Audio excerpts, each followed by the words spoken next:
Rest well, Hajime Kashimo. Your glaze was immaculate.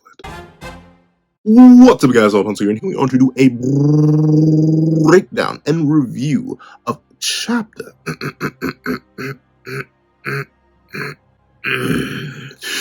238 of Jujutsu Kaisen, which is known as the Battle within the Demon-Infested Shinjuku, Part 536, aka 15. But dog, I swear, we've been this same chapter title thing. I get it. I think even Shibuya has like all the same chapter titles, but it's only something I've noticed recently.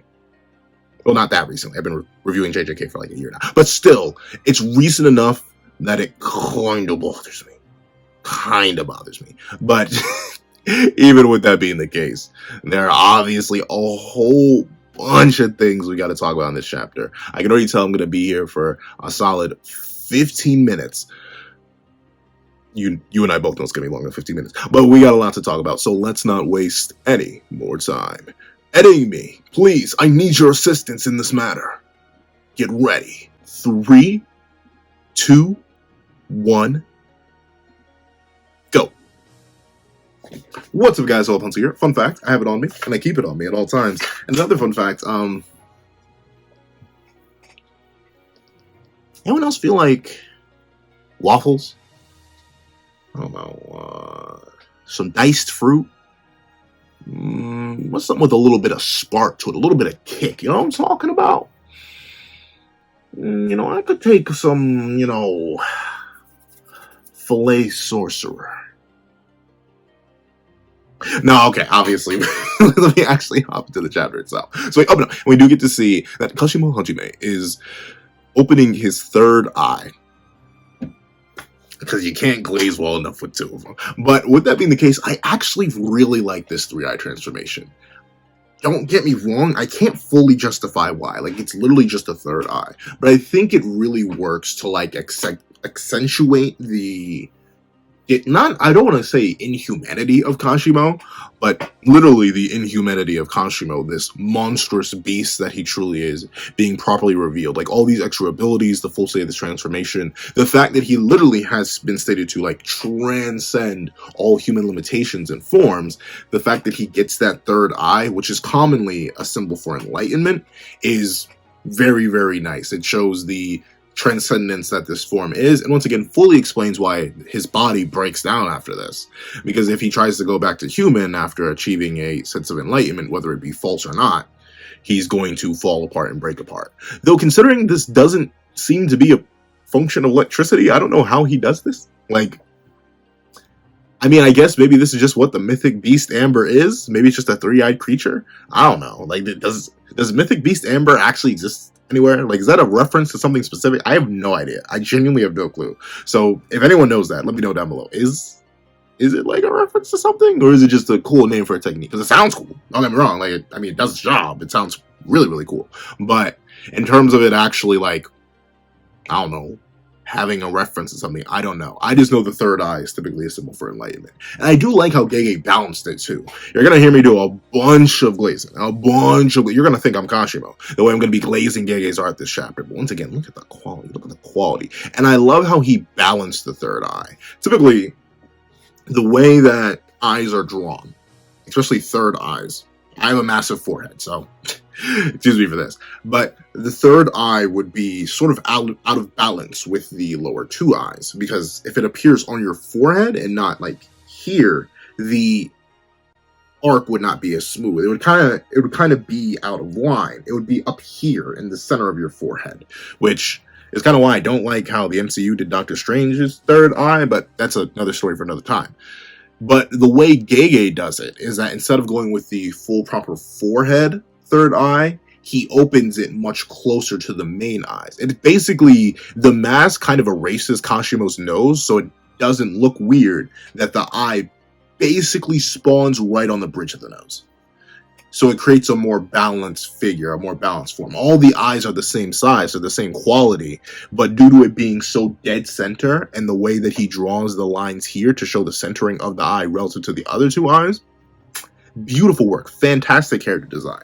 Base Kashimo already has probably top 5 favorite designs for me in the entire series, at least out of the sorcerers. Like, there are some curse designs that I really, really like, but he already has a fantastic base design. This new design with the third eye, just chef's kiss, pushes it to another level. Immaculate, wonderful looking, and honestly, wish we could have gotten more of this form. And even, heck, go even further. Like, considering what Kashimo should be capable of by being closer to electricity than he is a man, let him go wild. But of course, he may or may not have a chance to not go wild. But we continue, and we see that according to the narrator, analyzing Sukuna's true form with X-rays, Kashimo came to a single conclusion. Utterly immaculate. Kashimo versus Ryomen Sukuna, facing off in their true forms. So, interesting that this is described as true form Kashimo. Once again, this does play into the fact that he, like Gojo, and like Sukuna, is like a weird human or weird deity in human form. Like, one way or another, they are aspects reflecting something greater in humanity. Though, admittedly, you can argue that Sukuna definitely is a lot more closer to whatever deific form he's supposed to represent. You know, the 4 arms, 4 eyes thing.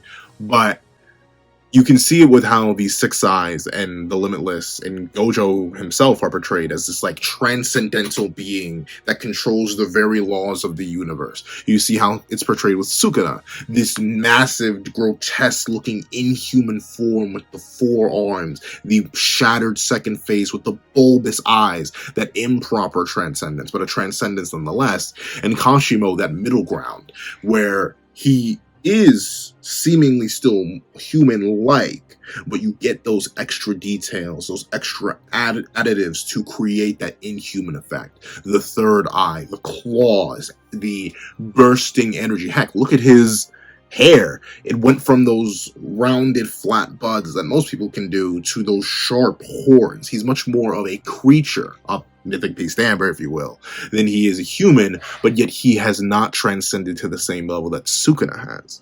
Note, he only gets 3 eyes, not 4 eyes. He doesn't spawn any extra limbs. He doesn't get an extra mouth. No, he may have been close. Give him more time. Well, no, he ran out of time, obviously. If this is all he can muster, if this truly is his true form, then he simply never had the potential to reach it. He never could transcend like Sukuna did. But you can see what a human could potentially evolve into if they dive further and further into strength and the madness that comes with Jujutsu, which is very, very interesting. I like how the parallels are shown. And I like how, retroactively, it makes Gojo's humanity a bit more frightening.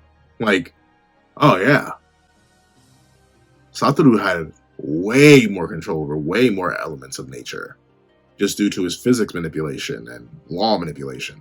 But he consistently appeared human with all the normal body parts. But the 6 eyes alone were that transcendental push. Top that off the Limitless, top that off with everything else. And Gojo's humanity is all the more questionable when he's put in the same realm as these beasts. And speaking of these beasts, I'm sorry, I know I'm focusing so much on the art, but like, I've been itching and scratching for some quality Gege. I'm not gonna lie. I was soft. Not really. I was actually pretty honest with my critiques. I kind of told y'all every single time I didn't really like a panel in Gojo versus Sukuna. But with that being the case, seeing the art quality here, the use of paneling, the use of shadows, everything is just chef's kiss. Look at Sukuna. This embodiment of just pure darkness, negative energy, cursed energy, malice, this embodiment of absolute chaos, evil, negativity, all of that. Look at it. Look at how it takes such perfect, immaculate, utterly immaculate form. And look at how it's just liquid darkness. Everything from his weapon to his flesh to his clothes. The only things on Sukuna that are allowed to release any sort of light are the very bonds that hold him down. The second face, the markings, those are the only things that have a fraction of a light within them, from the ones on his wrists to his arms down to the ones on his ankles, which in my opinion Considering what Kenjaku is reaching for, considering that Sukuna did not satisfy Kenjaku's curiosity, considering the fact that Sukuna is in some way, shape, and form, while he is the top of the system, he has yet to transcend it. Those bonds, those slight fractions of light in comparison to Kashimo's abundance of light, as we can see here, this darkness, this miasma that's radiating off of him, shows that Sukuna, deep down, fundamentally, no matter how close he got to transcendence, no matter how much he literally did transcend. Tell me when you meet a human with 4 arms and 4 eyes. Don't actually, because that means Sukuna's here, and I don't want that. But, or Ben 10. 4 arms? Tetraman. But with that being the case, I think those markings, those little teeny tiny pieces of light, show that Sukuna ultimately is still part of the system. He's not greater than cursed energy. He has optimized it. He has optimized his form for it. He has built the perfect body for it. Something that's utterly immaculate, beautiful, perfect. I'm sorry, I'm glazing like Kashimo right now. But ultimately, these markings, if you were to see these on somebody else, markings on their wrists, markings on their ankles, heck, even the types of tattoos that these are, admittedly this is the Demon Slayer coming out of me, I'm not sure if these are the same, but these are markings of someone who is bound. Someone who, no matter how far they reached into darkness, no matter how close they became to it, they still are fundamentally a creature bound by the light, bound by cursed energy, yet to be liberated, and ultimately still, in one way or another, human beneath all the monster that he is. And I think that's interesting. I think it's very, very interesting. I like how Gege did that. Though admittedly, that may just be me overreading to like Oblivion. Like no, that could just be super overanalyzing it, but I think it's purposeful, right? Because Gege could have blacked out the whole silhouette. He easily could have done it. He easily could have blacked out the whole silhouette, and I say the image would still look fine, but Gege specifically went out of their way to highlight the markings as things that still have that little bit of light in them. Meanwhile, you have Kashimo Hajime, the light standing before the darkness, being overwhelmed by it. Look at the light that circles around Kashimo. It's overall being consumed by this dark miasma that simply leaks off of Sukuna. And all that exists towards Sukuna is this narrow path to walk. The only way to walk forward. But as we'll see in this chapter, this is a path that Hajime could unfortunately never cross. But, enough glazing on the first page. Well, let's get into why Sukuna is utterly immaculate. So, we see my one art critique of this entire chapter. But, wait, get out of here. We see my one art critique in this whole entire chapter. Call me a hater. Call me a dumb stupid head. I don't even blame you. Go ahead. It's most likely accurate. But dog, I'll be real with you. I really don't like how this aura is drawn. And here, like dog.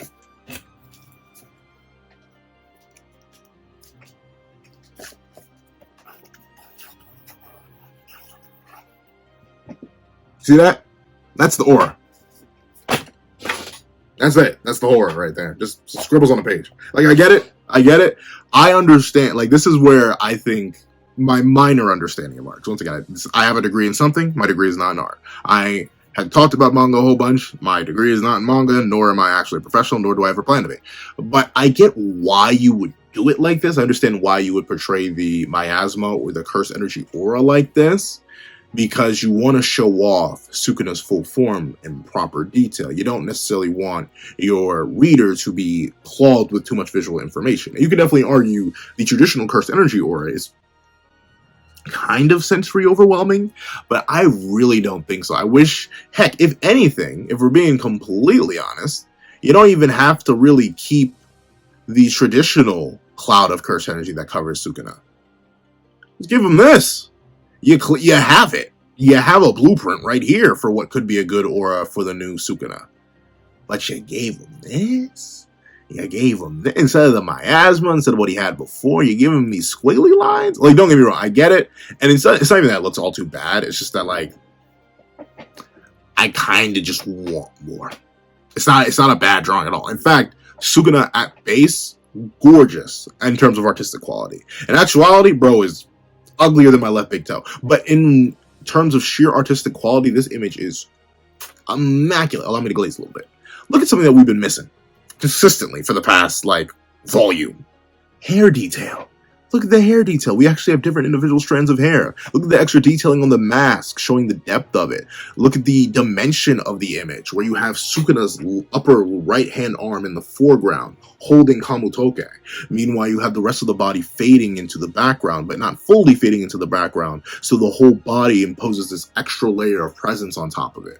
Look at the detail, from the large bulbous eyes to the smaller, more concentrated ones, to the grin on both of their faces, to the details down to the knuckles of the hands and the musculature. Like, everything looks gorgeous in terms of raw artistic quality. So literally, take this as a guy who could never be a mangaka and is nowhere near the level of Gege. My one issue, and I'm giving this one issue so I don't sound like I'm glazing the entire review, because there's more glazing to come. Trust me, there's going to be way more glazing to come. I just realized how bad that... Whatever. I said it. It's too late. But this one aura. Honestly, I say this entirely unironically, if you were to give Sukuna either the miasma aura that's on page 1 or his regular curse energy shroud, the chapter would have no... I would literally be unable to make an artistic complaint. Oh, sweet mother of mercy. I've made a mistake. Please, don't abandon... Oh, shoot. Have I been abandoned? Talking all about that darkness, trying to look like Ansem, and I got lost in the darkness. But luckily, Kingdom Hearts is light. But I swear I'm a Kingdom Hearts YouTuber in disguise. Anime manga? Nah, I promise you, it's all it's all part of Xehanort's plan, or I guess the Master of Masters. But with that being the case, fantastic imagery, beautiful work. I kind of wish his pants were healed. I know that's such a weird thing to say, but like, the cleanliness contrasted by the dirtiness of the pants, it works, and it makes sense that his pants aren't healed, but like, would be nice. I know, it makes absolutely no sense. In fact, keep the pants destroyed. It fits the character better. But, with that being the case, let's actually talk about why Sukuna is so immaculate, so gorgeous, so powerful, so juicy. Hope y'all aren't waiting for a pause. We're doing nothing but playing. But with that being the case, even while making hand signs, 2 hands are free, able to chant incantations with no strain on his heart or lungs. As a sorcerer, there is no greater advantage in having twice the number of mouths and twice the number of arms. Although Sukuna's body takes this dysplastic form, not a single one of his bodily functions are hindered. Now, what? Okay. Don't get me wrong. Sukuna may be a wide boy. He may have some girth to him. Like, he may be, instead of like, say this is the regular human width, maybe he has that much. But dog, do you see the depth on that mouth? The depth. Like, notably, the extra arms, I can kind of buy that. I don't know how the brain signals work, because, you know, I only got 2 arms and 2 legs. Adding 2 whole extra limbs is crazy. But I can kind of understand how that works without hindering that. Or anything else, right? Like, sure, he probably needs a slightly bigger heart to pump all of the life juice around his body properly. That may take a little bit more effort, but, you know, he's got the beef, he's got the juice, he has a very high source of calories usually, so I bet he does have the energy for that. But it's the second mouth. How does that not put more strain on your heart and lungs? Imagine if you had an extra breathing orifice. And not just any extra breathing orifice, one that's like thrice the size of your main one. Your main big one. Like, obviously you have your nostrils, which are 2 breathing orifices combined into one to make the nose. But like, and then you have the mouth. But like, have y'all ever tried to breathe through your mouth and nose at the same time? That don't work well. Have you ever tried to exhale throughout your mouth and nose at the same time? It doesn't work well either. So I don't get how adding an extra breathing orifice does not overtax his lungs unless he has an extra set or they're gigantic. because that's just another place you'll breathe. Like, that would mess me up. I don't know. I don't know how that does not compromise anything. And another thing, where are his internal organs? Does he just not have any? Like, fun fact, it's not just your stomach that's in your lower abdomen. It's kind of everything. Like, your lungs take up all the space up here, and even they try to take some space in your lower abdomen. But you got your large intestine, your small intestine, your stomach, your liver, your gallbladder. Like, you got everything there. So the fact that he has a gaping maw here that actually has depth and something that it seems like he could eat through, is there like a second esophagus? Like, are there just two pipes? Where are the lungs going all that? Like, I don't know. Unless this second mouth literally doesn't need to breathe, and it's on some Undertale type beat where like all the energy that mouth consumes gets instantly turned into energy, or like all the calories instantly get turned into energy and doesn't actually have to go through like any sort of waste process. I have no idea how this body functions. Like, I get it's good for sorcery, like, and I love this image right here. I love the image of, I think this shows it. Who knows? Editing me, maybe work your magic somehow. But I love how this image shows the extra two hands right here through the musculature. Once again, Gege just with fantastic art quality. Look at this, is literal just muscle definition. It's like bro did a anatomy study in the midst of a chapter, which is crazy. But you can see all the extra muscle definition from the extra hand to the extra hand. He does 3 hands here though. Actually, no, he does do the 4, which makes sense. All 4 arms. Though this kind of makes it look like all the arms are coming from one side. But the 2 mouths here are also really, really cool. This is just good, really solid art. Once again, I'm a guy who's been drawn for longer than I've been alive. Or more than half of what I've been alive. I can't say longer than I've been alive. Obviously, your boy was not in the before plane, like, sketching up a storm. I wish I could say that God of the Pencil lore went that deep, but it did not go that deep. But jeez, like, Gege really feels like flexing now. I think now that he's gotten Gojo off the screen, he's like, fine, I don't have to draw the pretty boy anymore. I can just have fun. And you can definitely see he's having fun with a form like this. And it does genuinely make sense, though. Like, as much as I don't get the bodily function part, it is true. Having 2 sets of arms allows for so much more flexibility, and 2 sets of mouths is also very, very interesting. Someone did bring up a good point, though. Incantations kind of never matter. I mean, they do, as we clearly see from the start of the Gojo and Sukuna fight, but like, this isn't, they aren't like, well, they are sorcerers, they are wizards, but like, usually incantations, since Jujutsu is kind of it's a game of number subtraction anyway, it feels like a second mouth wouldn't be overly useful unless you're like restoring your cursed energy output with one chant and saying the chant of your technique with another. I guess that's how that works. 2 mouths is nice there, and 2 hands is fantastic for someone like Sukuna, who has something like Cleave and Dismantle, which you can just send out by doing this, pointing at you, and boom, you're getting dismantled or you're getting cleaved. So the extra 4 arms really work well. I don't think all techniques benefit as well from the extra arms. Like, I wouldn't say this is a universal buff. Like, I've heard some people saying this is the most elite form for any sorcerer in the series. They would always want this form. I kind of wouldn't say, like, what does having 2 mouths for cursed speech do for you? Maybe it'll let you say 2 things at once, but I feel like that energy would get muddled and mess up. And the 2 extra arms do nothing. I mean, they're good for fighting, I guess, but like specifically sorcery-wise, they don't really do all too much. I think, ironically enough, the Limitless would work very well in a 4-arm state. I think that could be interesting. You concentrate 2 reds in the upper hand, or no, you do 1 red, 1 blue in the upper hand, 1 red, 1 blue, opposing each other in the lower hand. Then you clap them all together and then throw it forward as like a Giga Purple. That could be cool. I don't know. I may actually do that. I think I now have a video idea. I'll probably go through the series and like evaluate curse techniques and see which ones really benefit from a form like this. Because I don't think all of them do. But a solid chunk should. I can see Sky Manipulation working better. I can see Cursed Energy Output Ryu's technique working better. Kashimo's technique would work better because just 2 extra arms to punch with and 2 extra things to fire blast from. So like, there are a good number of techniques that would benefit. But I think there are some more than just Cursed Speech that probably wouldn't care all too much about this. Actually, Copy would be really cool if you could use like the lower set of arms for one technique, the upper set of arms for another technique. And another thing that we see here, Sukuna is striking a very specific pose here. It almost looks like his domain expansion pose, but I don't think it is. Can he use 2 domains at once? Because, like, the thing is, if he still has access to Megumi's body, or Megumi's abilities, obviously he's still in Megumi's body, but if he has access to Megumi's abilities, and everything was restored, according to the last chapter, we could get a malevolent Chimera Shadow Garden, or Shrine of the Malevolent Chimera Shadows.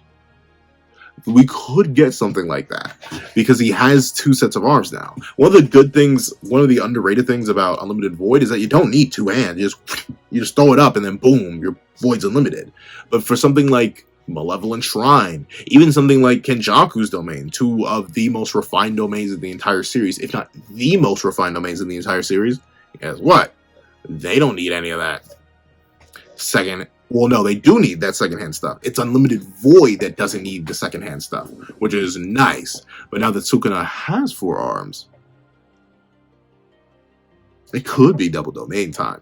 Though, why he would pull it out is unfathomable because there's no threat to him. So I highly doubt we're going to see it, but it could be a possibility. Though, with that being the case, sorry, I've been glazing a bit too much. Call me Kashimo anyway. But we see that Sukuna ended up using this form in particular, wielding the pair of cursed tools, Kamutoke and Hiten. We now... Ooh. Darkness.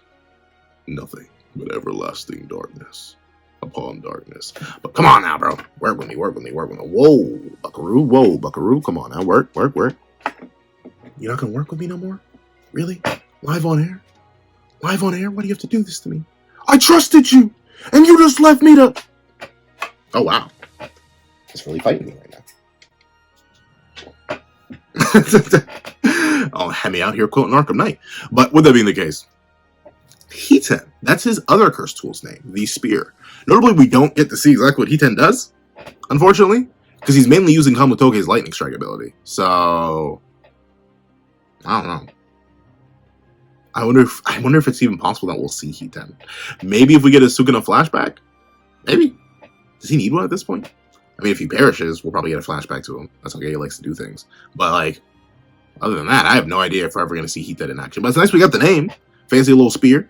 And we see that using this form, wielding the pair of cursed tools, Kamutoke and Hiten, that Sukuna annihilated the elite celestial squad and the 5 void generals who served under the Fujiwara Hokage branch, and repelled the forces of the Abe clan's decision squad, including Angel and the remnants of the Sugawara clan. So, this is actually pretty interesting lore.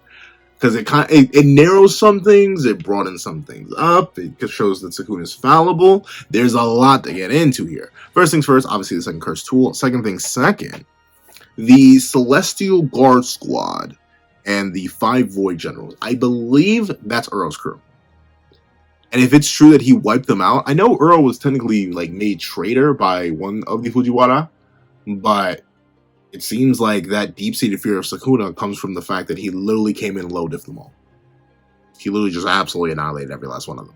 That's why Earl was shaking in her boot. There's a snake in my boot. And they was pulling that when they saw Sukuna again, because Sukuna ravaged them. Ravaged their life and their entire crew on their own. So that's a big thing. It's interesting to see that Sukuna did, well, I mean, you can definitely argue it was already confirmed by Earl's reaction to him, but to have it explicitly confirmed that he interacted and dominated, annihilated, as it says, Earl Squad, interesting. The other major interesting thing is the mention of the Abe clan. Have we heard of them before? I feel like the drop of the Abe clan is supposed to be something important, but I can't remember ever hearing about them before. But the main thing is including Angel and remnants of the Sugawara clan. First things first, let's tackle Angel. The original leaks kind of had me geeking a little bit. I thought there was like a whole clan of Angels, but no, it seems Angel is unique. Though that makes me wonder, who's this rule set? What's this rule set that they're following? If they were just like a person like everybody else, What's this whole thing with Sukuna being the disgraced one? What is this? The fallen? The dishonored one? Like, what is that all about? If they didn't come with any sort of real specific divine purpose, like I thought at first, what's the point of that? Will that ever be answered? No. Angel/Hana is a plot device, because already serves their plot purpose, most likely. I mean, maybe. Technically, I suppose Angel could fly up super duper high out of Sukuna's range and Angel's ladder, but as seen by certain events that will happen later on this chapter, it may be entirely possible that Sukuna literally wouldn't get hit unless it was basically point blank. And obviously Hana cannot go point blank with Sukuna right now. So it is a tragic event. And the final thing I want to mention is, hold on.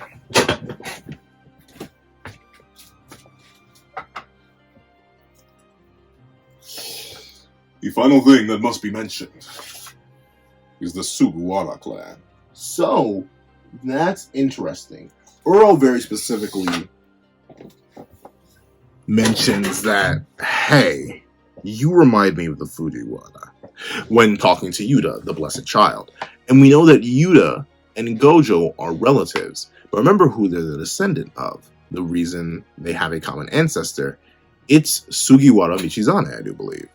So, the fact that Sukuna wiped out supposedly the remnants of the Sugawara clan, it means he failed outright because Gojo's alive. Or what? Gojo exists. The whole Gojo clan does. And even a character like Yuta Okotsu exists. So it looks like Sukuna missed a couple, which is nice. I do admit, I like that Sukuna, even at this high, insane, in the membrane, next level of power that's so beyond anything in the entire verse, he could just never be challenged. I like how it's fallible. He's not actually genuinely unstoppable. Sure, he's a monster, he's a beast, he's a literal demon, but even still, even with all that, he's still playing into the idea of the light showing on those dark bands earlier. Nothing like dark bands, nothing like dark $1,000 bills. But with that being the case, instead of those dark bands now showing the ties that Sukuna has to cursed energy, the inability to properly execute all of the Sujiwara. That, I mean, to be fair, he took care of the trouble it led him to, but it shows that Sukuna can make mistakes. He is not infallible, which is good, which is very, very good. And we see that Kashimo Hajime is so blindsided by one fact. And once again, look at this form, bro. This form is so, it looks so scrumbly young. Like, admittedly, I do kind of wish he had more of a, like, mouth S structure. Yeah, I wish he had a mouth. Or if you don't give, actually, I mean, ironically enough, this still definitely comes with a mouth. But, like, if you could give him fangs, like whether they be saber-toothed tiger fangs, like big old bearing teeth, or even just like sharp fangs, some. Once again, because we get so close to Beast. And maybe this is purposeful, right? Maybe this is to show that Kashimo's still too human.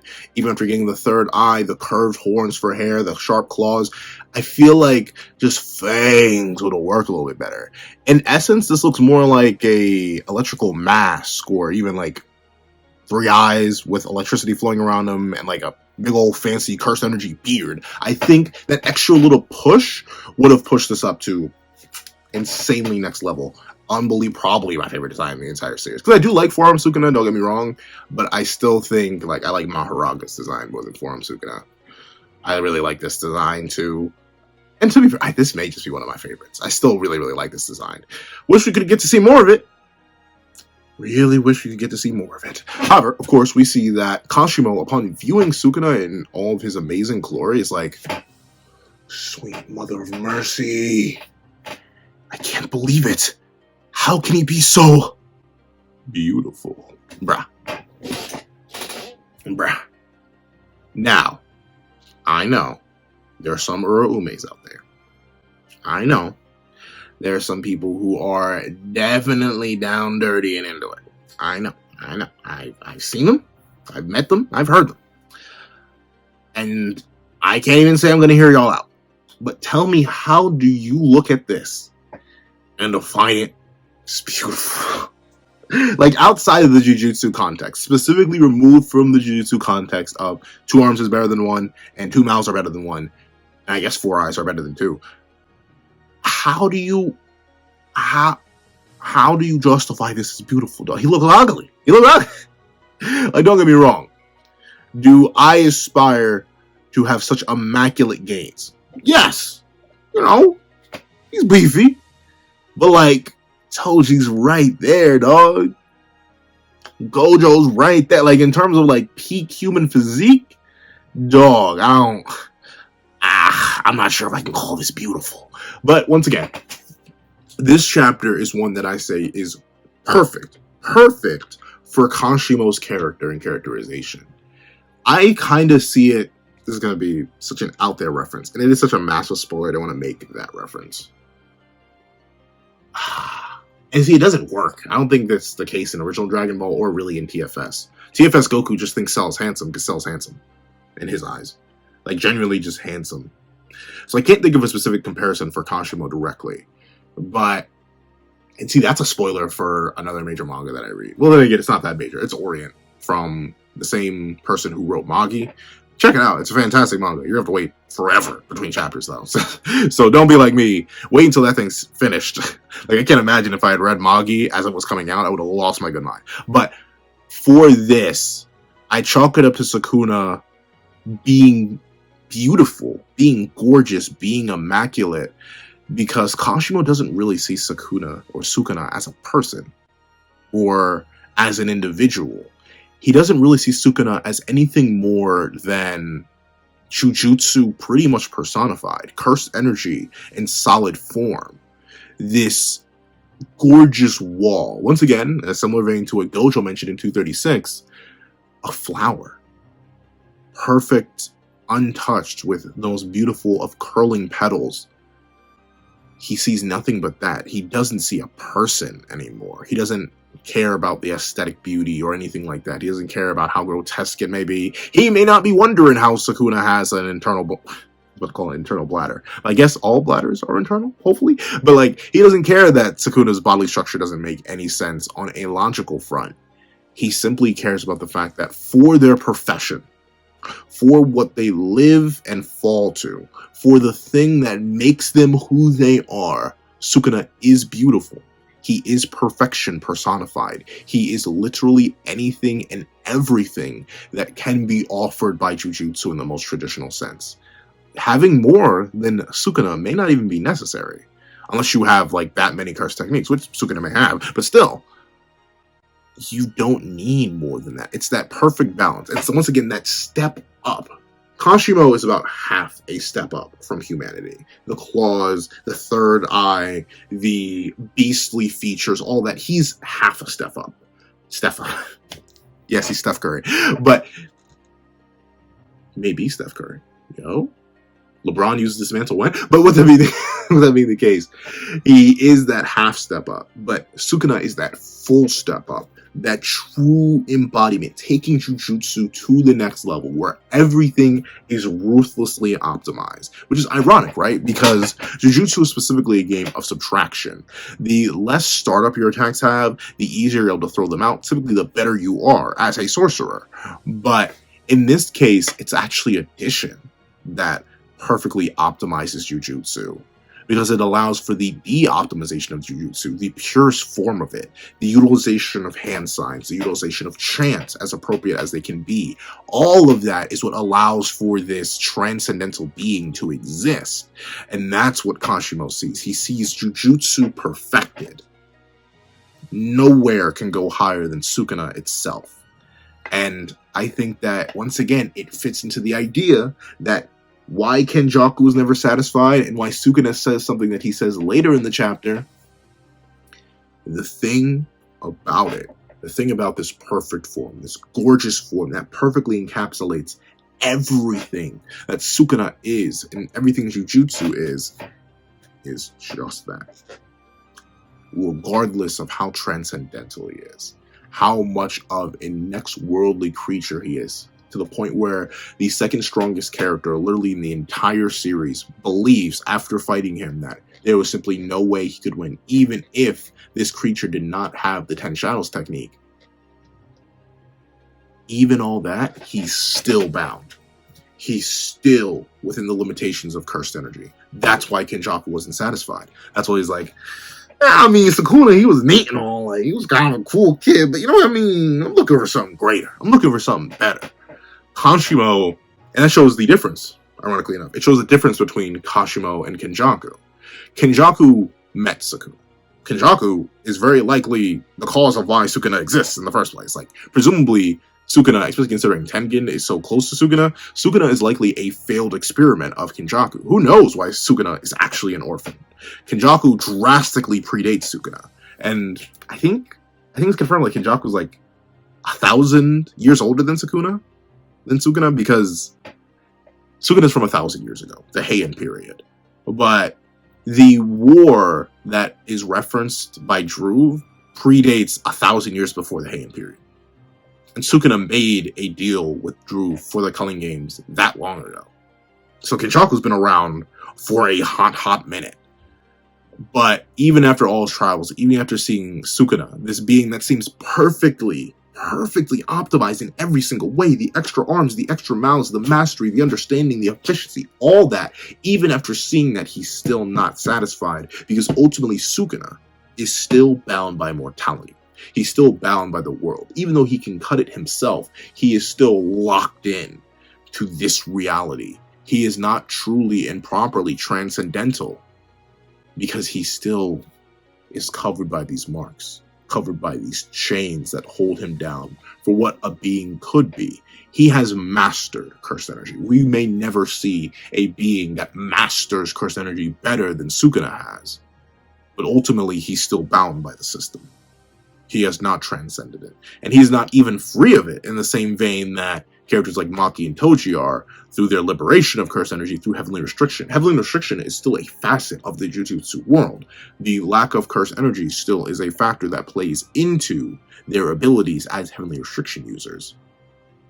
Sukuna, despite being so powerful, despite all that, he is still bound by it. And I think that's why Sukuna believes something that he says later in the chapter. And I think that's why Kenjaku was always unsatisfied with him. Ultimately, no matter how cool, how epic, how crazy gamer sauce Sukuna was, he still wasn't something greater.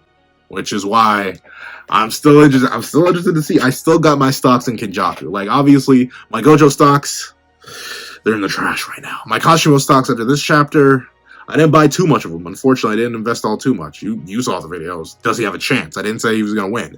Heck, you're looking at the guy who months back called that this wasn't going to be a fight. I think I literally made that video before 20 Finger was even revealed to be a thing. I was saying Kashimo did stand a chance against 15 Finger. And I feel wholly vindicated in that.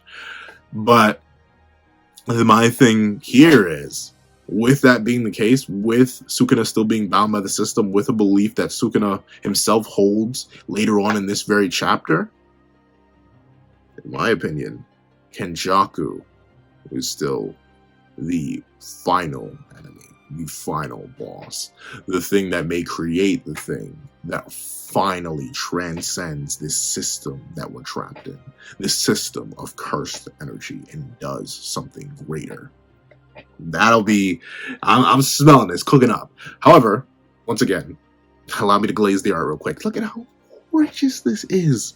Look at the length of the hair detailing, like all the different individual strands. Look at the extra details on the mask. It's just little things. Gege is one of the few mangaka who I'm gonna say rarely, if never, and not just never, because I know for a fact there's gonna be someone who's gonna be able to pull up a panel of here's Gege using shading. Maybe it's one in this very chapter that I just don't notice. But notably, Gege never does. He never does shading like, I'm not sure if you can see it. He never does shading like this. He never does. He only uses, ironically enough, very fitting to Sukuna, he only uses cross-hatching in order to get his points across, in order to mimic shading. This is something that I do a lot, because notably, since I'm very far from professionally trained, cross-hatching, This is, ironically enough, I think this, I'm once again not artistically trained at all. I literally entirely self-taught, except for like one art class I took when I was like 8, and like whatever I was taught in school. But at least from my understanding, both of these right here, am I pointing to the right thing? Both of these right here. Oh, it's hard to tell because my pencil's so light. Sorry, I know I'm like giving you an art lesson in the middle, or my bootleg art lesson in the middle of this JJK review, but I just want to mention it because it makes Gege extra impressive to me as an artist, especially when he's popping off like this. But with that being the case, Gege never uses traditional shading. He always uses cross-hatching in order to get his point across. You can see it even here. This image has such amazing depth to it. Look at the cross-hatching, the stitches, in essence, on the mask, showing the depth alongside the curvature of the lines. It just does more and more. It adds more depth. But look at this entire thing. This isn't shading. This isn't, I mean, I guess you could argue the eye is shading. So maybe the eyes in JJK are consistently shaded. But even then, I don't think that's true. I think that's just like basic color fill that I'm kind of mistaking as shading. But with that being the case, Gege's consistent uses of cross hatches, my dream. I hate shading. I hate it just because I'm not good at it. Like, I feel the same way about shading that I do about coloring. It's all easier digitally. It is so much easier to shade digitally. Just draw a line on a separate layer and lower the opacity on it. Boom, shading done. That is so much easier. But as a guy who loves traditional art and still does a whole bunch of traditional art drawings, oh, shading's a nightmare. I hate it. So I understand why Gege may also not even be the biggest fan of it, and thusly resorts to specifically using cross-hatching. But where that would be a weakness for some mangaka, for some creators, myself included, I'll say it's a flat out weakness of mine, the fact that I don't like shading, Gege flips it to his advantage and consistently uses cross-hatching in all its different variants in different directions and different ways to add depths to his 2D images, to give those layers that you want to convey for good quality art, and he does that fantastically here. Look at the depth that's portrayed in Sukuna's chest by the gap between his two pectorals. Look at the different directions of the cross-hatching on his neck, showing the shadow that's draped down by his chin, and at the same time you see the darkness that's reflected as the inverse of his hand or his thumb being drawn in a different direction and being dual cross-hatched rather than just being a singular. It is fantastic what Gege's managed to do. And it does make me hope that Gege goes and retouches some images in Gojo vs. Sukuna. I really hope he does, especially considering the recent releases of, I believe, 215, 214, or 213. The redraws, I'm going to talk about them in their own video because they're pretty important for some scale and stuff. But the redraws he did there shows that when Gege wants to pop off, Gege can pop off. And that's not even a chapter that I'd say looked bad. That's not even a chapter that needed redraws, in my opinion. But like, there's certain panels in the Sukuna versus Gojo fight where I think they could use another pass over so we can get this kind of quality art. Like I said, I've hit my only artistic complaint in the entire chapter. It was me thinking that the squiggly aura was a little bit underwhelming. You're going to hear nothing but glaze from me for the rest of this. But with that being the case, enough glazing Gege's art. Let's actually talk about what Gege's art is portraying. Sukuna puts Kamutoge in his mouth, showing that 4 arms still ain't enough. Which is kind of hilarious when you think about it, because like, he only needed 3 here. He did not have to put Kamutoge in his mouth. But we see that he puts Kamutoge in his mouth, and Kashimo comes in, impressed by the beauty, but not being stalled by it for more than a moment, and instantly going to press Sukuna. And we see that Sukuna does do multiple things here. Number 1, Kashimo went for a 3-pronged attack, presumably based on how his left hand is angled and how Sukuna blocked it. It looks like Kashimo was going to vaporize Sukuna's head. That's what he was aiming for. You can tell by how the left hand is thrust forward. Typically, unless your hand is forced this way, you aren't aiming at anything over here. You see Sukuna turn his body to the side and redirect the hand. So it looks like Kashimo was attempting to use this electromagnetic wave to vaporize Sukuna's head. Which goes to show, once again, that extra layer of Kashimo, he respects power. He is enamored by it. He can see the beauty and the immaculate conception of the imaginary war deity that is Ryomen Sukuna. But he still wants to topple it. He wants to climb that mountain desperately. It's like seeing Mount Everest. Or seeing really any mountain, especially if you're like a new climber. I don't climb. Could never. That stuff scares me. But I imagine it's like that. It's seeing this overwhelming mass, this beauty, nature's bounty laid before you in massive spires of rock and snow. And the first thought that comes to some people's minds is, I want to climb it. I want to be at the top. I want to see what the world looks like from the top of that mountain. Kashimo was desperate. You can tell by the lunge and how much force he puts into it. He goes for literally what appears to be a 3-pronged attack. And with that being the case, this mountain refuses to give. Though admittedly, it looks like the mountain would have taken, I'm going way too deep into this mountain metaphor, but it looks like the mountain would have taken some damage. Because note how Sukuna catches Kashimo's knee strike, his left knee strike, he catches it with his lower right hand. He catches Kashimo's other fist with his upper right hand, but he specifically knocks away the laser beam. He doesn't want to get hit by that. Now, obviously, you could definitely chalk this up to the same vein as the Jogo fans do. Well, Maxim Meteor would have done damage to Sukuna if it hit. And that's kind of the same thing I'm doing right now with Kashimo. I may be about to make that claim. But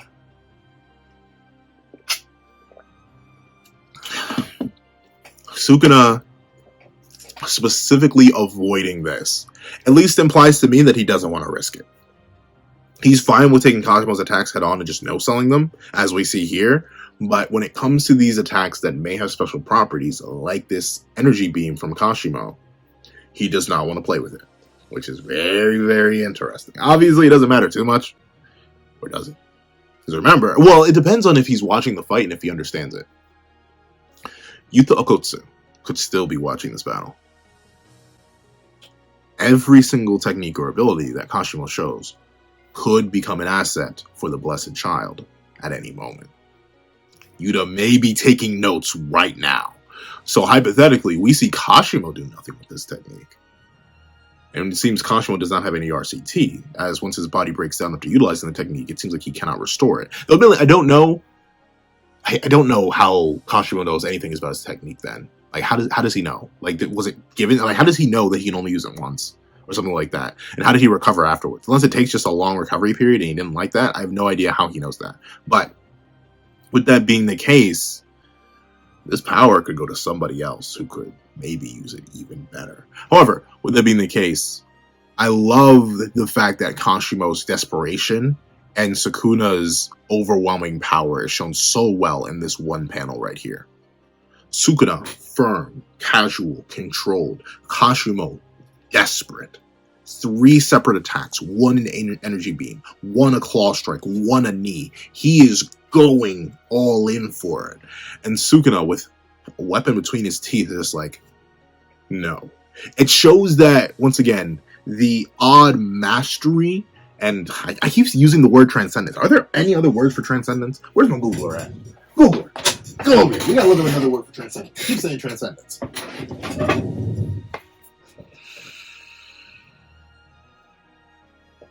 Googler, it's time. Transcendence synonyms. That supremacy, that dominance, that excellence, that matchlessness, that incomparability, that peerlessness. Peerlessness. There we go. Like all that, it shows that level that Sukuna is at. To the point where these strikes from a desperate character who should be one of the fastest in the entire series, literally moving like lightning. That's not confirmed anywhere. It's just that it seems like it. It's still nothing to him. Look at how the motion lines on Kashimo cover his entire body. From his leg to the back. Though admittedly this could just be some shading detail for his clothes. Everything. The motion lines are everywhere. But look at where the motion lines are on Sukuna. Locked directly behind his back for when he turned, and brought out from his fist, which came to stop, and the ones that merged with Kashimo's redirecting his attack. That is it. Sukuna is very efficient, practiced, a master of martial arts, which is why I think if the plan that a lot of people are thinking is going to come to turn, I don't think Sukuna is getting grasshoppered. I think bro knows how to fight with 4 arms. So it could get undeniably tragic for a certain left-right good knight that's coming to throw hands with a maybe someone who will end up as a techniqueless king of curses. We'll see what we shall see. However, we see Kashimo's desperation is unfortunately worthless because Sukuna, before, and this is crazy by the way, look at this. Kashimo, once again, just to show the difference between Maguna and Sukuna physically. Admittedly, Maguna was not fully healed, was extremely damaged, and was missing a whole hand. But Maguna was getting caught off guard and tagged by a freshly awakened Kashimo. He was getting two-pieced, no drink. But this Sukuna, facing a true form Kashimo, is so fast that he casually no-sells all his attacks, either kills all their momentum or redirects the only dangerous one away, and then proceeds to two-piece Kashimo, one drink, one side of his body, before Kashimo could even remotely hope to dodge. He just gets boom, double hit straight to the side. This is Kashimo, guys. One of the fastest characters in the entire series. Maybe not the fastest. Obviously, Sukuna and Gojo are there. But one of the fastest in the entire series. And even he is getting manhandled by Sukuna. Goes to show you the raw strength of this form. And I believe the difference between Maguna and true form Sukuna. It was established long ago. I think literally nearly 100 chapters ago. Not actually, it may be literally 100 chapters ago. The Yuji versus Yuta fight takes place a lot earlier than I thought. When does that fight take place? I got the Googler on me. I'm going to be here for a minute. I got so much to talk about with this chapter. So let me see. When Yuji versus Yuta. The thing I'm bringing up is the difference that a base state does when it comes to combat in Jujutsu Kaisen when one can reinforce themselves with cursed energy. Of course, for nearly 100 chapters, Yuji versus Yuta begins in chapter 140 and lasts until 141. So we're about 3 chapters away from it being a 100 chapter cycle. It's been like 3 years since that came out though. But has it been 3 years? Maybe I'm gassing too much. Maybe it's been like 2.5 years. Maybe. But with that being the case, it had to have been 2.5 at least, because that month break happened. Gege's been taking a decent number of breaks. But, sorry, the thing that I'm bringing up is we know that your base state, your base musculature, does impact how much you can reinforce yourself with cursed energy. Someone like Yuta Okkotsu is very physically weak. He's actually, literally, as he says himself, on the weaker side. It's just his overwhelming, his boundless amounts of cursed energy are so massive and so hefty that he's able to compete physically with characters like Itadori, who have lesser curse energy, but a much stronger physical base. So Maguna is likely the physically weakest out of all of the recent Sukuna incarnations, because Megami does not have a really strong physical base. I mean, sure, he's ripped, he's lean, he's cut for a 15-year-old, but he's not like Yuji, who's like pure absolute muscle, who's leaping 3 stories before ever getting cursed energy, and then getting to like what? By the time of post Shibuya, no cursed energy Yuji is grade 1 level. Grade 1 level. He's throwing hands evenly with Higuruma, someone who's on the level of grade 1 with cursed energy, with their technique. Yuji's already that level, and realize that this forearm Sukuna is even stronger than that, even faster. So it does, once again, this is the reaffirmation. Your base does matter when it comes to how strong, how fast, how durable you can be with curse energy reinforcement. And you can see the difference just through the 2 variations of Sukuna. However, we see, despite getting knocked back, Kashimo takes the distance provided by the knockback to prepare. He raises 2 hands. I'm not sure what the difference between 2 hand and 1 hand is, but he raises 2 hands. He sparks them up. And once again, gorgeous art quality. I love how Gege does the lightning here. How the hands themselves, you can see the almost translucent effect placed on his arms because of how much raw power he's channeling through his barely human body. You see, he literally roars like an animal, going, and Sukuna looks at it. And I want y'all to watch this. Watch this. And I need my calc piece. I need my scalers out there. I need my demons. Y'all need to count this. I'm not sure if this means anything, but I need y'all to count this. Kashimo reels back with the sparkling hands. His fingers are in fact wiggling. Ew, that's weird. What is my arm doing there? What? That does not look right. Oh, ew, I don't like how that jiggles. But we see he reels back with the magical fingers and goes, "Hurrah!" Now, a bunch of people were going crazy last chapter because it seemed like JJK finally got some light speed scaling through the utilization of electromagnetic waves. Not sure about all that. Once again, I don't fully understand. I didn't look too hard into it because I want to see the results of this chapter first, or really the results of the Kashimo versus Sukuna fight in general. But I don't know if this is an electromagnetic wave and this is light speed, or even if it's just lightning and this is lightning speed. This has got to be a feat, right? Because note, Sukuna begins the chanting of Scale of the Dragon, Recoil, Twin Meteors.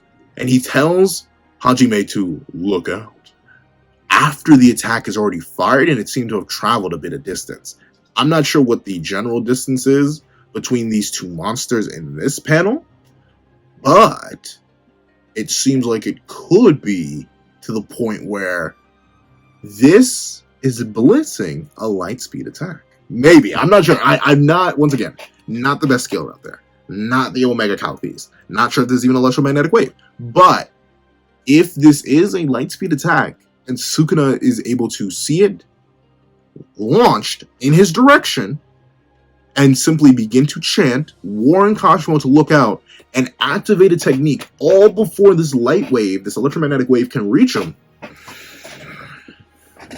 I don't know, Sukuna may have that kind of scale, you know what I'm talking about? He may be up there. He may be becoming a little bit more of a problem, especially considering what appears to be revealed about this dismantle that he throws out. I want y'all to take a look. Look hard. Where did that dismantle travel? Did it travel at all? Does it look like it did? No, you see the dismantle dig straight into the ground. Straight into the ground. It is literally, ironically enough, going into the idea that got it on me and keep it on me. You see how the blade has this, well, it's hard to tell with this sword because it doesn't have as well of a defined curve, or at least I can't fit the full curve on screen. And obviously, my Gladius does not have a curve. That's heavily exaggerated. Let's try you. You probably work better. Notice the curvature of the blade. It's hard to tell, but the blade sheath, especially the blade itself, is not actually straight-laced on the back or even the front. It curves. So, with that being the case, you can see the same curve being emulated through Sukuna's dismantle. You see it have that same curve to it, and it tears through the ground, tears through the space, the world in front of it, but it does not travel from Sukuna himself. The distance that exists between these two spaces is ignored. It simply spawns. So, Sukuna has access to a technique that does not need to travel anymore. And this answers a very big question that a lot of people, Gojo fans especially, were having after 236. How did the Six Eyes not warn Gojo? Remember, Gojo's perception of time is so massively advanced that a minute in real world time, or a minute in his brain, allowed him to conceptualize an entire, I think at bare minimum a week, but likely his entire teenage youth upon seeing Suguru in Kenjaku. He did all that, and we know the Six Eyes warns and gives the properties of techniques, so Gojo should have noticed this was a different type of dismantle, a different type of cleave, if he could see it. Maybe you could argue the Six Eyes could never perceive it, but considering he does seem to track it in the Gojo, here's the thing.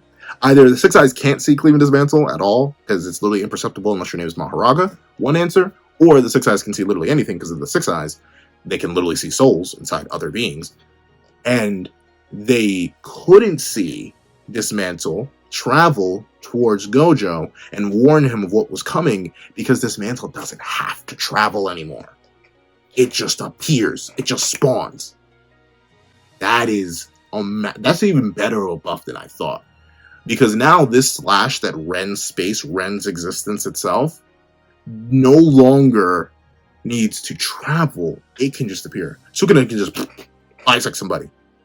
It would explain why Gojo's legs were still left standing. Because you would think if the slash traveled horizontally, dug into Gojo, even if it was at like super fast speeds, His legs should have been knocked back too. They should not be as rigid as they were still standing, but they were.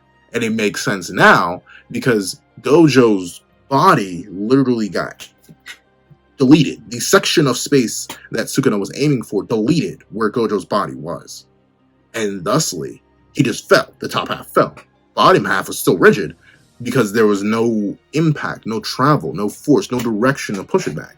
An object in motion likes to not stay in motion. But Gojo's body, the upper half just fell.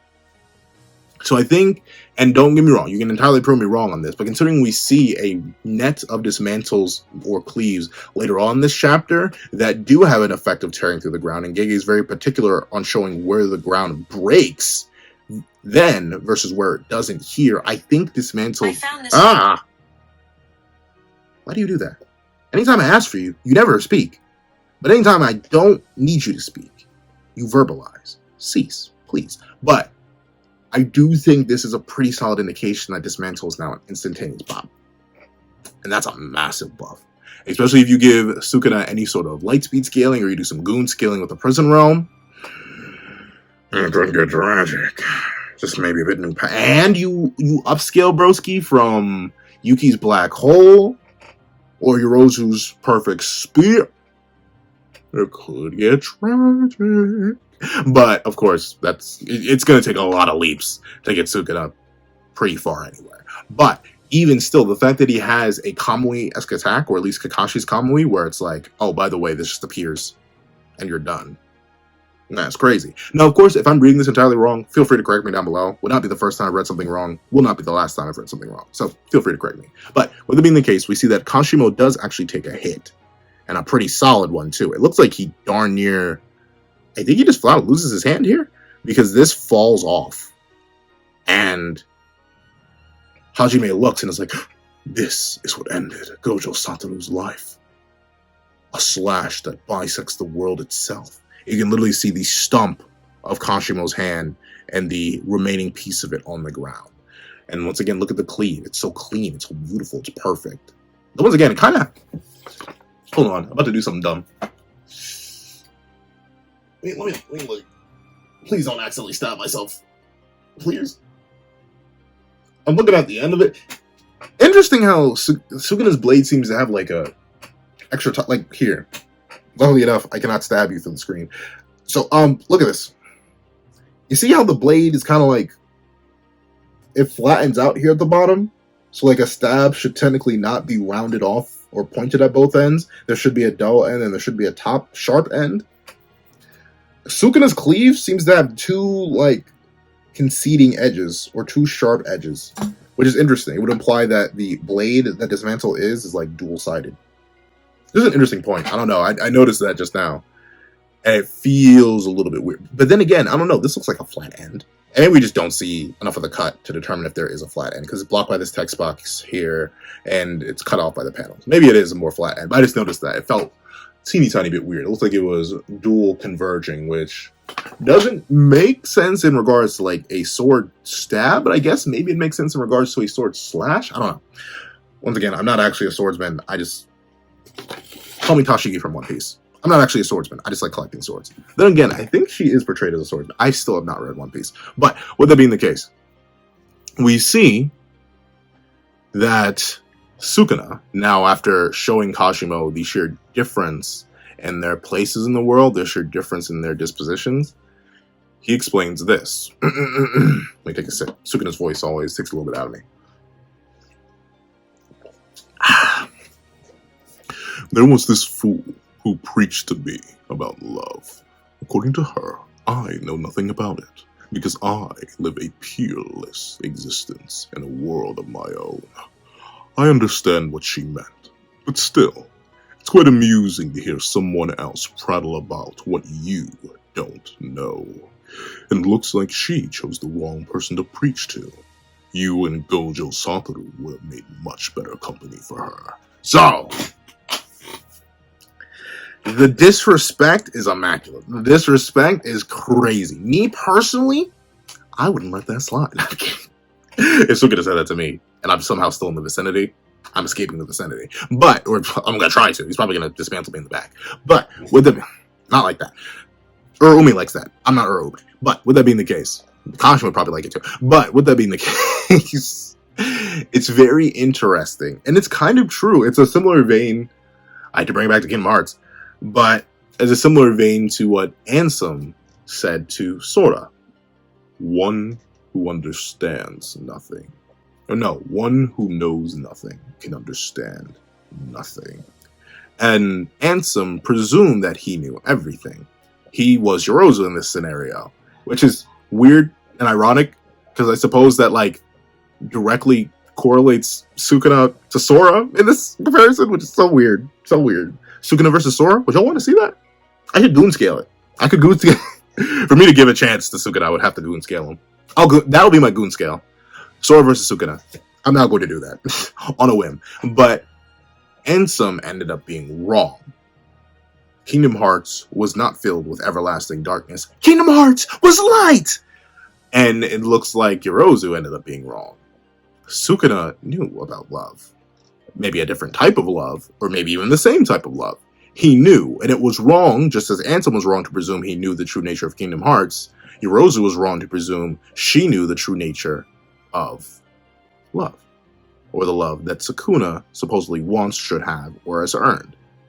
And ultimately, this also tells me, in a weird, twisted sense, that by saying that Gojo and Kashimo would be better company for Yorozu, it's kind of like admitting that the way that Gojo and Kashimo see things is just wrong. In a way, it is just flat out wrong. The way they view their strength and solitude as a curse, something that needs to be fixed, something that needs to be given purpose, it's incorrect. And in a way, by Sukuna defeating these two, by asserting his dominance, what we'll later see as giving his love to them, take that however you want, Kashimo fans. Any fans, Gojo fans too. I know some of y'all want Gojo to give some of his love to you. Are there Kashimo fans that want that? If they are, they aren't as loud as the Gojo fans. But with that being the case, we see that Sukuna is right in a way. Their views of strength, their faulty ideologies, it's wrong. Gojo lost. Yorozu lost. Soon enough, you'll see Kashimo lost. All of them lost because of this false perception of love, this false perception of what strength means and what strength does. And ultimately, they never, ever stood a chance because they came in looking for something that, in Sukuna's opinion, is worthless and one that does not allow true power to be burgeoned and born. And we see that Sukuna even clearly lays this out. He says, you know the answer you seek. You just can't comprehend it, right? And Kashimo naturally asks, what are you trying to say? Because essentially Sukuna's implying that, dude, you're wasting your time fighting me. In fact, if you hadn't come here, who knows what you could have discovered about yourself since you already knew the answer. And Kashimo's like, hate to break it to you, Unc. Why am I making him sound like Trunks who knocks down 12 packs a day? I don't know. That's what Kashimo sounds like. What you talking about, Unc? What do you mean I already have the answer? What Sukuna means in this case is that Kashimo already knows what his strength is for. It is to be strong, to be the strongest, to be that mountain, and to live with the privileges that come with being almighty in a world that greatly benefits you being almighty, like the Jujutsu world. And we see that with a raise of Kamutoke, I don't have Kamutoke, have something close. With a raise and swing of Kamutoke, he drops lightning down on Kashimo. Of course, Kashimo's resistant to lightning, likely even more so in this form, so it does little to nothing. And one thing I do want to admit, I love Gege's art. I love how he draws the second back here. This implies that the upper arms are actually the new ones. Usually, at least, I'm sorry, my only reference for like consistent forearm creatures is Ben 10, I like Mortal Kombat. But with that being the case, it implies that the extra arms are the second burgeoning layer, causing a second back effect, as you can see by this image right here, where the arms are bulbous and coming out. The arm where he's holding Kamutoke, the right arms, they seem to be the extra inhuman ones. Not only because they're beefier than the lower arms, but also, look at this. If you were to erase this and then just move Sukuna's head down, this could reasonably be a two-armed figure. A bulky one, yeah, but a two-armed figure. Meanwhile, these extra arms look unnatural. And I think that's neat. Usually the two lower arms are the ones that are portrayed as the extra ones. At least from my memory of what forearms looks like in Ben 10. And the Tetramans in general look like in Ben 10. That's just my memory, though. Who knows? I may be wrong. But with it being the case, we see that Sukuna shows his overwhelming speed once again because Kamutoke strikes Kashimo. Kashimo escapes from the effects of Kamutoke. You literally see the cursed energy peeling off of him. But Sukuna is already behind him. And once again, I love how Gege's so good at using every single aspect of what could definitely be argued to be the most low, not low. He uses line work so well to portray everything in action. It's something that he's very, very good at, and the Sakamoto Days mangaka are very, very good at.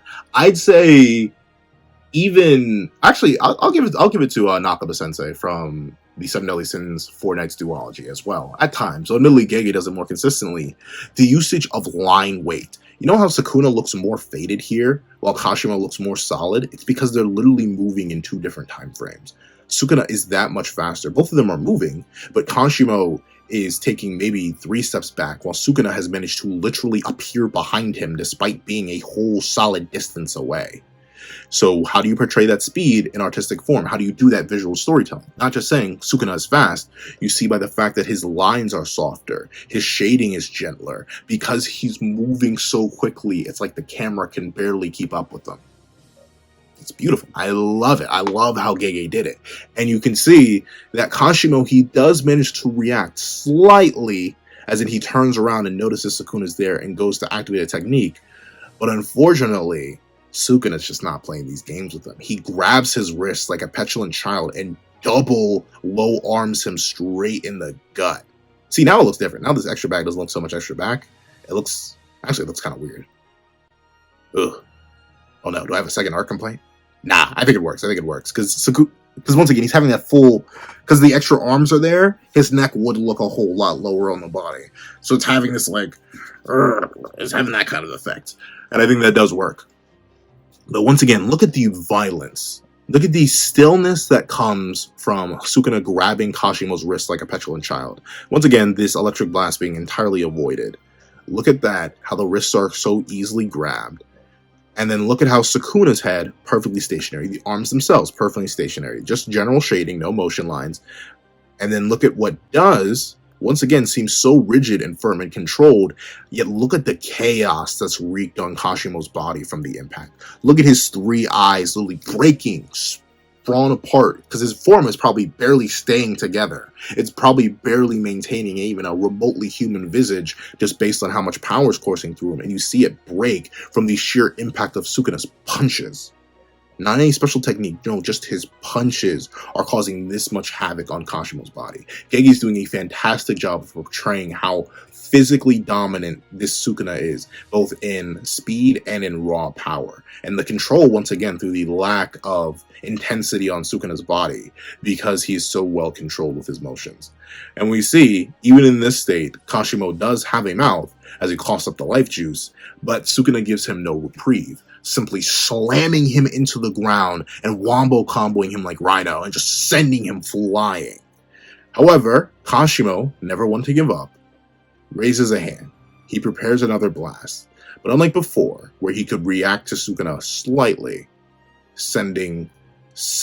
forming something in his hand, this time he's unable to form anything, as he is approached by a wall of the end. So I ask again, does anyone feel like waffles? Okay, let me not clown on Gospel too much. One thing I do want to mention here, I'm not sure if this is Sukuna revealing that, oh, BC dubs, I kind of just chanted earlier to give you even extra warning. I don't actually need to chant anything, and he just sent this out because we don't see any text bubbles of incantations, but we do see the mouth open and speaking. So it's likely that this effect. I'm not sure what this would be called. This looks different from Spiderweb Cleave. This does look like a general grid, which is different from what we saw of Spiderweb. So this may be a new Sukuna technique. We just don't get the name for it yet because Kashimo doesn't even deserve a name. He just deserves the end as it comes, rushes towards him. And once again, what I want to mention, we see it rushing towards him. This is a really good sheath. This is happening. Whereas before, instead of it getting closer and Kashimo, well, admittedly, Kashimo likely can't see it. This is just what's approaching him. It's tearing up the ground before him. He can likely see the ground getting torn apart. Versus the spatial slash that Kashimo recognizes, it just appears. It spawns, and it instantly slices. So I do think that Sukuna has access to both. And I do think that that confirms that spatial slash is an instant teleportation thing, which does make Gojo getting off guarded and one-tapped a lot easier to swallow. The fact that he couldn't have dealt with anything, he couldn't have seen anything, because all he would have saw is curse energy gathering, and then he would have been in half. There was no travel to react to. There was nothing to see. All there was the instantaneous end. I like that. I do appreciate that. Thank you, Gabe. Once again, if I misinterpreted that, feel free to correct me. But of course, this is the end of Kashimo Hajime. Not a single name technique, not a domain, not a maximum, nothing. As we cut to a place dissimilar from the airport where we saw many others. And this kind of saddens me. I mean, I guess maybe this is a hint for Gojo coming back for all those still on that train. I know I should probably hop on that train. I am a big Gojo glazer, but like, I don't know. I feel like I kind of want him gone since he wants to stay gone. We see that Sukuna decides to pay Kashimo a visit in this afterlife space, in a very similar vein to where he met Jogo after their battle, which is interesting. This is very interesting. I mean, Gojo got praise from Sukuna in the real world. Jogo got praise in his blank afterlife where he was going to join all his friends through reincarnation. And Kashimo very specifically meets the current Sukuna in an entirely different form, by the way. The Sukuna that Jogo met or was speaking to in his pseudo afterlife was Itadori body Sukuna in the same outfit that Itadori was in. But no, Kashimo and Sukuna speak in new attire, which is interesting. But we see. I'm sure many warriors have given their heart and soul challenging you. They weren't doing so to curse you. They simply wanted to be recognized, to validate who they thought themselves to be. You met their eyes in response and slaughtered them. You asked earlier, how could I possibly connect and love those beneath me? Well, if that isn't love, I don't know what is. I do like that interpretation a whole lot. I really like that. Kashimo didn't view it as love because love is never typically described as that. But within the world of Jujutsu Kaisen, meeting someone in battle, meeting someone and defeating someone and taking their life is the ultimate expression of love. You want to know how you torture a sorcerer? You want to know how you, especially sorcerers of more ancient periods like Kashimo and Sukuna's, leave them alive, broken, beaten, laid out on the ground and worthless. Let them know that they weren't even worthy enough to fall to your hands. They want nature, your own wounds to take you out, rather than to properly defeat you. That's how you are disrespectful. That's how you view everyone as dirt. You leave them alive so they can sit and ruminate in their weakness. But Kashimo seemingly never did that. He slayed who knows how many people in his life. We know in his second life, he slayed what? He had 200 points, 5 points, 40 people. 40 sorcerers he met and showed his love to through respect by taking their lives. Even if he found it boring, even if he found it unchallenging, even if he felt bored and unsatisfied, he showed them love. Just not a love he could understand. Apparently, because it was not the love that he was seeking. He was seeking a different kind, the love that maybe Yorozu wanted, maybe the love that Gojo wanted, that connection with other people born outside of battle. Which once again goes into the idea that I guess Gojo and Kashimo were never really, ever true proper sorcerers. Or true proper sorcerers in the sense of throwing it all behind in the way that Sukuna did, to where the love beyond battle didn't matter to Sukuna, as we'll soon see. Meanwhile, that love, that connection with others outside of battle, it's something that Kashimo craved because he saw others have it. It's something that Gojo craved because he saw others have it. But the gap in strength, the gap in understanding between the two, and the desire for something that Sukuna views as worthless, that is what made them weak. Weaker than the mountain that is Ryoma Sukuna. And I really like it. But of course, we see that Sukuna is, in fact, speaking to Hajime, as he says, "We are loved because we are strong. We simply respond to that love in kind. The fear and the power that comes with strength is responded to by the utilization of said strength against those who challenge it. That is love in the Jujutsu sense. The meeting and completing of battle. And unfortunately, we don't get much of old Kashimo. I do kind of wish we got to keep old Kashimo. Like, we got all of young Gojo during the flashback. I wish we kind of got to keep all of old Kashimo. I really like his design. But we see that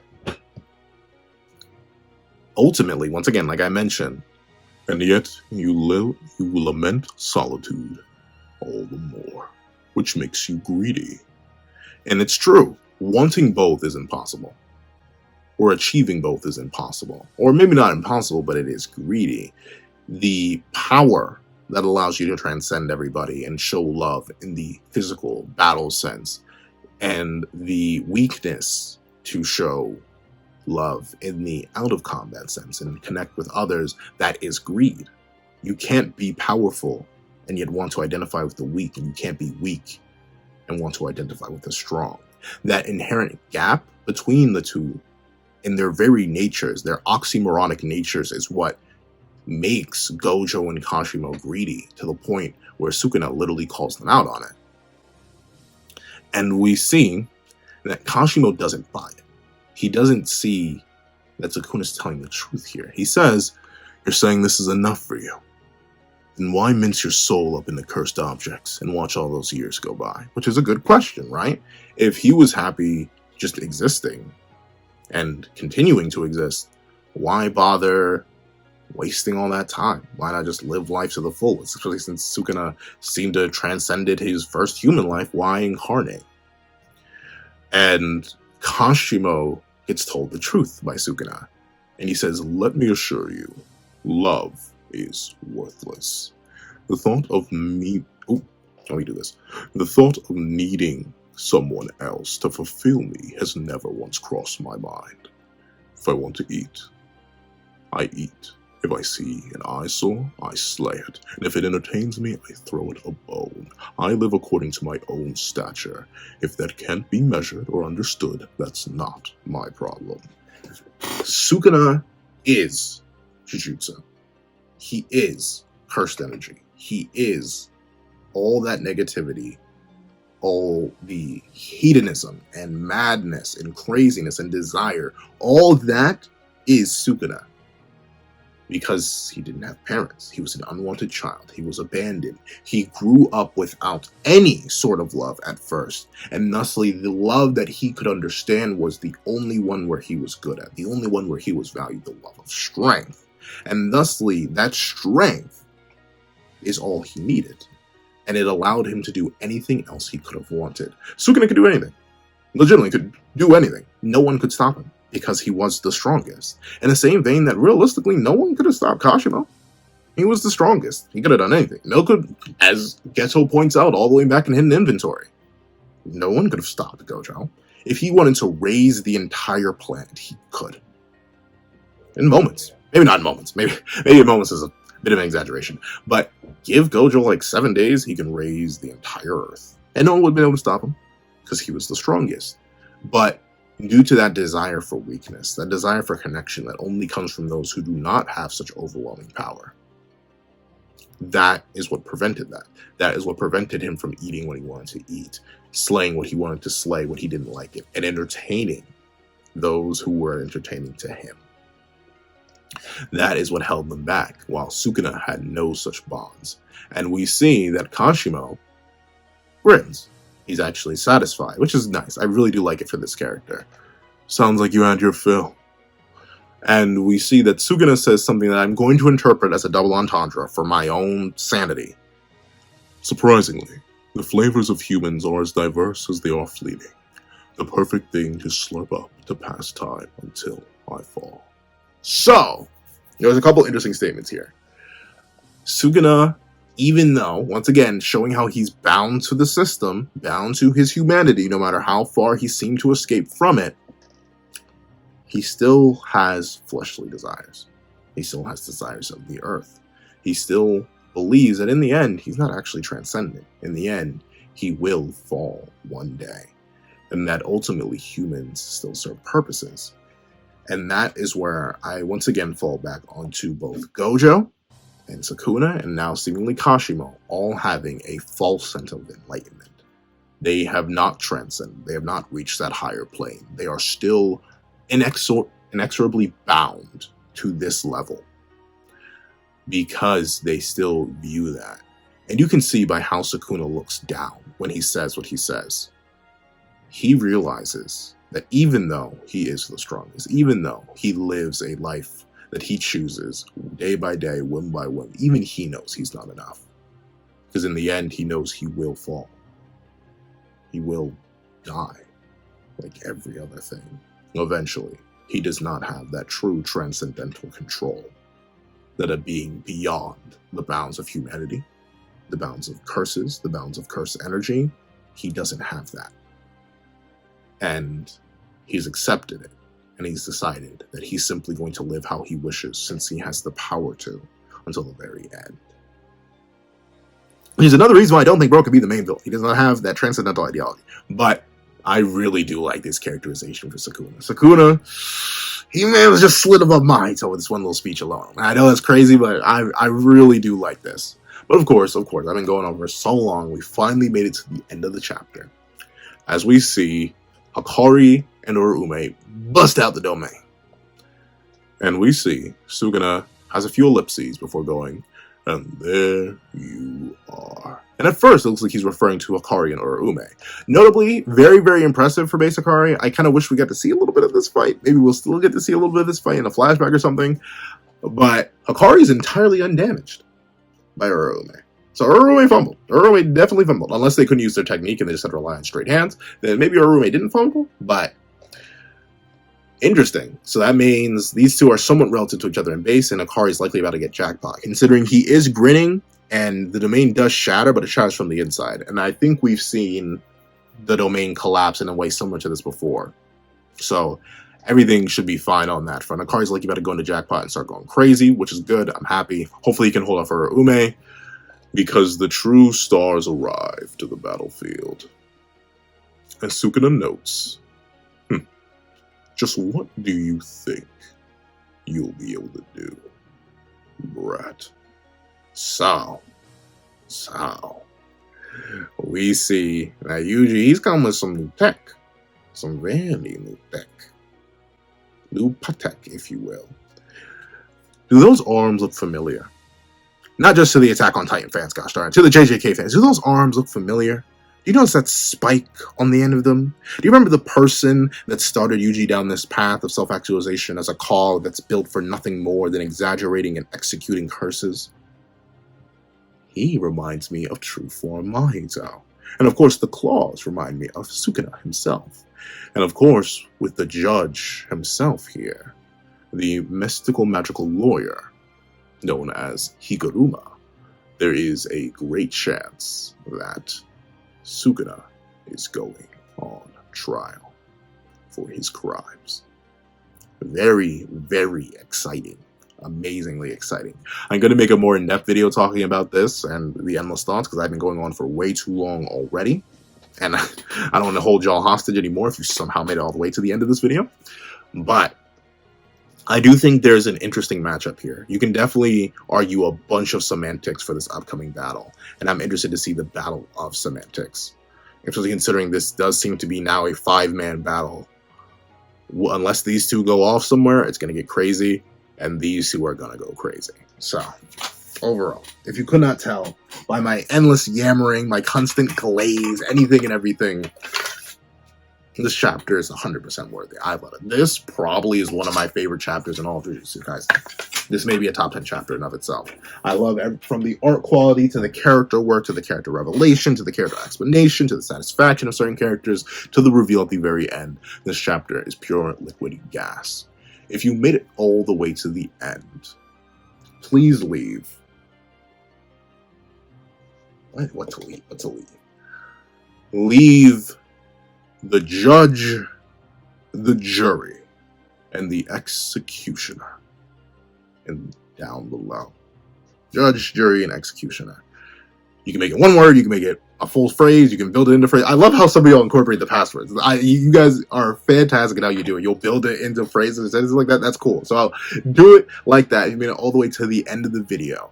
And I want to say thank you guys so much for watching. Please remember to leave a like, share, comment, and subscribe. And make sure you hit that little notification bell so you not miss out on any videos that come to the channel. Also, I do have a Patreon down below, where you can support for as low as $1 a month. Get things like exclusive videos, early content, and more. And also now become a member of the channel for as low as $3 a month to get the same perks and more. Some of those perks include the 35-minute, I should have known this was going to be forever, the 35-minute live reaction to this very chapter. Now, thank you guys so much for watching once again, and hope you guys have a wonderful day. This is Dad by the Pencil, writing off. I'd like to give a thank you to our $3 members, Wakanda Plays, Red Wolf 4765, and Burp Skills. I'd like to give another very big thank you to our $5 patrons, Sean, Midnight Gemlord, Kevin, and Demex LND.